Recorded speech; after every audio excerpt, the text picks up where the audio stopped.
জীবন খাতার প্রতি পাতায় লিখে যাব আলপনা। জীবন খাতার প্রতি পাতায় লিখে যাব আলপনা। আমার লেখা বলবে কথা আমি যখন থাকব না। আলহামদুলিল্লাহ ওয়াসসালাতু ওয়াসসালামু আলা রাসূলিল্লাহ ওয়া আলা আলিহি ওয়া আসহাবিহি আজমাইন, আম্মা বা'দ। قال الله تعالى في كلامه المجيد وفي الفرقان الحميد: ادع إلى سبيل ربك بالحكمة والموعظة الحسنة وجادلهم بالتي هي أحسن। صدق الله المولانا العظيم। যাবতীয় উপাসনা আরাধনা বিশ্ব স্রষ্টার দরবারে নিবেদিত হোক। দরুদ ও সালাম বর্ষিত হোক বিশ্ব মহিমান্বিত নবী মুহাম্মদুর রাসূলুল্লাহর উপরে। পরহার সামনে উপবিষ্ট সুদক্ষ সুযোগ্য বিচারক মণ্ডলী এবং সমস্ত স্তরের সাথী ভাই সকলকে জানাই হার্দিক অভিনন্দন এবং হৃদয় নিংড়ানো সালাম। আসসালামু আলাইকুম ওয়া রাহমাতুল্লাহ। যদিও বক্তৃতার অন্তিম লগ্নে তথা পূর্বের বক্তাগণ সমস্ত বিষয়ে আলোকপাত করেছেন, তালি দেওয়ার মতো একটি বিষয়কে চয়ন করেছি, তা হল মুফতি সাহেব হুজুরের সমাজ গঠনের আদর্শ। তো যাই বা হোক, এই বিষয় উপস্থাপন করতে গিয়ে সর্বপ্রথম আমি বক্তব্যকে 3টে পার্ট করেছি এবং ইন্ট্রোডাকশন হিসেবে, ভূমিকা হিসেবে একটি কোরআনের আয়াতকে বেছে নিয়েছি। রব্বুল আলামিন কোরআনুল কারীমের মধ্যে ঘোষণা করে জানিয়ে দিলেন, ইয়া আইয়ুহাল্লাযীনা আমানু আতিউল্লাহ ওয়া আতিউর রাসূল ওয়া উলিল আমরি মিনকুম। হে ঈমানদারগণ, তোমরা আল্লাহর রাসূলকে অনুসরণ করো এবং তোমাদের মধ্যে যারা বিচক্ষণ ব্যক্তিবর্গগণ তাদেরকে তোমরা অনুসরণ করো। বলা বাহুল্যর বিষয় আমার এটি, বর্তমান যুগসন্ধিক্ষণে যদি বিচক্ষণ ব্যক্তিবর্গের মানদণ্ড হিসেব করা যায়, মুফতি সাহেব হুজুরের হাস্যোজ্জ্বল মুখখানা আমার সম্মুখে ভেসে ওঠে।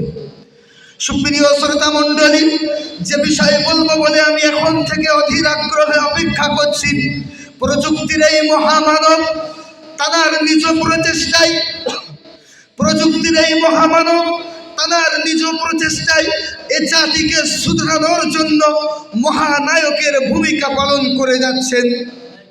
শুধু তাই নয়, আপনি দেখতে পাবেন 2018 সালে আলিয়া ইউনিভার্সিটি থেকে দায়িত্ব ছেড়ে দিয়ে জামিয়া রহমানিয়ার খেদমতে নিজেকে নিযুক্ত করলেন।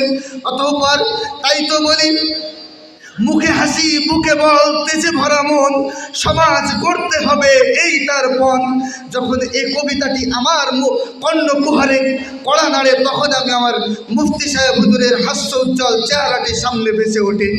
ধৈর্যশীল শ্রোতা মণ্ডলী, শুধু তাই নয়, মুফতি সাহেব হুজুর যখন দেখলেন এ জাতিকে সুধারানোর জন্য যেমনভাবে আমাকে আলেম গড়ার কারখানা তৈরি করতে হবে, ঠিক তেমনি দাদা হুজুর এবং আল্লামা হুজুরের নীতি আদর্শকে বুকে আঁকড়ে ধরে আমাকে বেদাহাতীদের বিরুদ্ধে কলম ধরতে হবে।